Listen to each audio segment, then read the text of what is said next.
한동훈 대표의 공격도 거셉니다. 상대 후보를 매수한 그러한 혐의로 이제 교육감직을 박탈당했던 광노현 전 교육감 다시 서울 교육감에 나서자 직격탄을 한동훈 대표가 던졌습니다. 듣고 오겠습니다. 윤석열 정권의 교육 후퇴와 파괴를 막아내고 혁신 미래기업 교육을 지켜내야 합니다. 저 광노현이 12년 전 겪었던 현상이 되풀이되고 있기 때문입니다. 첫째, 윤석열 교육정책 탄핵. 둘째, 조희연 낙마시킨 정치검찰 탄핵. 셋째, 더 큰 탄핵이 그것입니다. 소위 진보교육감 광노현 씨가 국민의 혈세 30억을 토해내지도 않고 다시 서울시 교육감 선거에 나선다고 합니다. 수단과 방법을 가리지 말고 무얼 해서든 이기기만 하면 된다는 것을 우리 학생들에게 가르치겠다는 겁니까? 다른 범죄도 아니고 상대 후보를 돈으로 매수한 것 아닙니까? 광노현 씨의 등장은 근래 역사에 기록될 만한 최악의 비교육적인 장면입니다. 네, 광노현 전 교육감 다음 달 서울시 교육감 보궐선거에 재도전을 하겠다라면서 꺼내든 일성. 방금 전에 영상 보셨죠? 윤석열 정부 탄핵 또 뭐 검찰 탄핵 이런 얘기를 하고 있습니다. 한송원 기자, 아니 교육감 선거에 나가는 분이 말이죠. 이제 대통령을 탄핵하고 검사를 탄핵하고 이런 얘기를 하니까 좀 어색하게 들려요. 예, 이 광노현 전 교육감 10여 년 전에 이 교육계를 떠들썩하게 했던 인물입니다. 이 곽 전 교육감은 지난 2010년 선거에서 상대 후보에게 단일화 대가로 2억 원을 건넨 혐의로 대법원에서 징역 1년형을 선고받았습니다. 이 구속 수감되고 교육감직을 박탈당했지만 법원 탓을 했었는데요. 이 재출마 논란에는 곽 전 교육감은 대법원 판결이 다 옳은 것은 아니다 이렇게 말을 했습니다. 곽 전 교육감 이뿐만이 아니고요. 방금 한동훈 대표가 말한 것처럼 이 보전받은 선거 비용 30억 원을 아직 반납하지 않고 있습니다. 네. 지난 2010년 당선 뒤에 35억 원이 넘는 선거 비용을 보전받았지만 이 유죄가 확정되면서 2012년 교육감직을 상실한 거죠.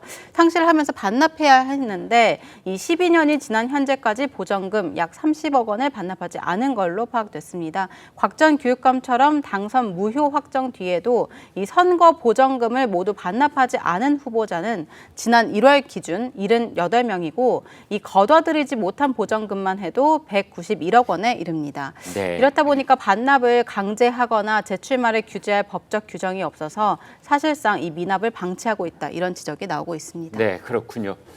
최 소장님, 이제 광노현 전 교육감 대법원에서 징역형 확정됐고 이제 교도소에 있다 나왔는데 양심의 법정에서는 떳떳하다.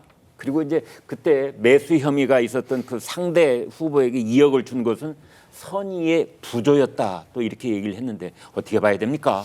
약간 좀 재판이 특이한 재판이었는데요. 네. 앞에서 방송에 화면도 잠깐 나왔지만 사후 매수죄라는 표현을 썼어요. 네. 그러니까 우리가 보통 매수한다 그럴 때는 돈을 주고 매수해서 후보를 사퇴하는 거는 사전 매수죄인데 네.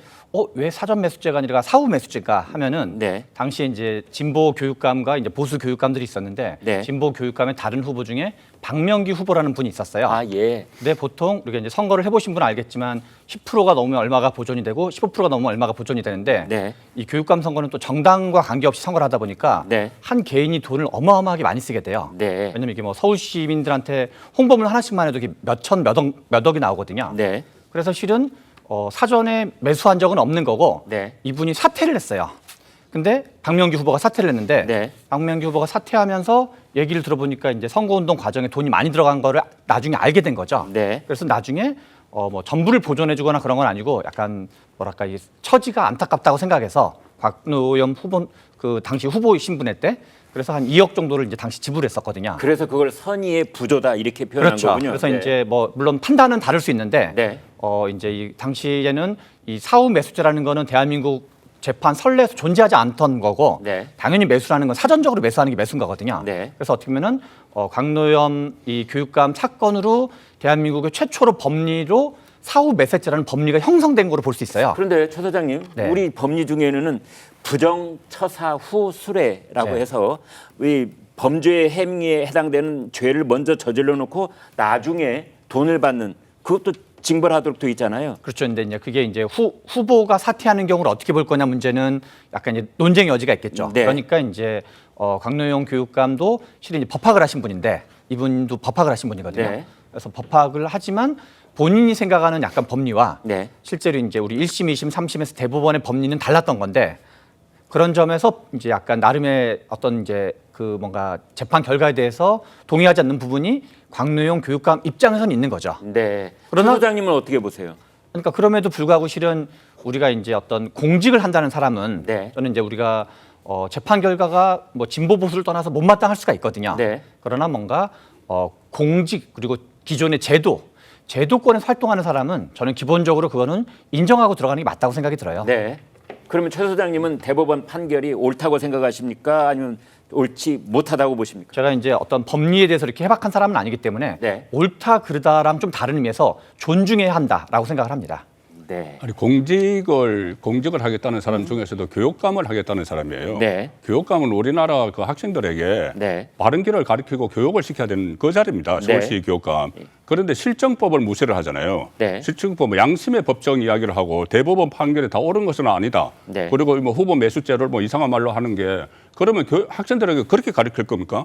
실정법은 사회적 약속이고 네. 학생들이 가장 먼저 지키고 해야 될 것이 그런 것인데 그걸 어떻게 가르치려고 하죠? 그리고 또 하나 조금 전에 탄핵 이야기했지 않습니까? 네. 교육감 선거에서 정당을 배제하는 것이 정치성이 들어가지 못하도록 하는 거예요. 네. 그런데 그 교육감에 출마를 하겠다는 사람이 완전 정치 구호, 민주당이 외치는 정치 구호잖아요. 네. 탄핵을 외치면서 이렇게 하니까 저는 이 실정법이 엄연히 지금 무섭다는 걸 좀 보여줄 필요가 있다고 봐요. 네. 지금 이 국고 한수를 하지 않아도 출마를 할 수 있는 거 이것은 실정법이 허술한 거거든요. 네. 그런 법 제도를 지금 고쳐야 된다고 봅니다. 그런데 저런 말, 그러니까 교육감에 출마를 하면서 대통령 탄핵을 얘기하는 그런 목소리에 서울시에 그런 목소리에 귀를 기울이는 유권자가 많을까요? 어떻게 보세요? 이게 어차피 지금 교육감도 네. 정치화돼 있어요. 네. 그래서 차라리 그 지방자치선거 할 때 시도지사와 러닝메이트로 하자 이런 말도 있지 않습니까? 네. 이렇게 정치화돼 있기 때문에 저게 먹힌다고 생각을 하고 저 이야기를 하는 겁니다. 네. 진보 유권자들에게 저 본인이 탄핵 이야기를 하고 하는 것이 또 뭐 실정법을 무시하고 양심의 법정 이야기하는 이런 것이 먹힌다고 생각을 하고 이야기하는 거예요. 네, 먹힌다고 생각을 하고 있을 것이다. 올해 이제 다음 달에 있을 서울시 교육감 보궐선거에서는 어떻게 될지 한번 지켜볼 일입니다.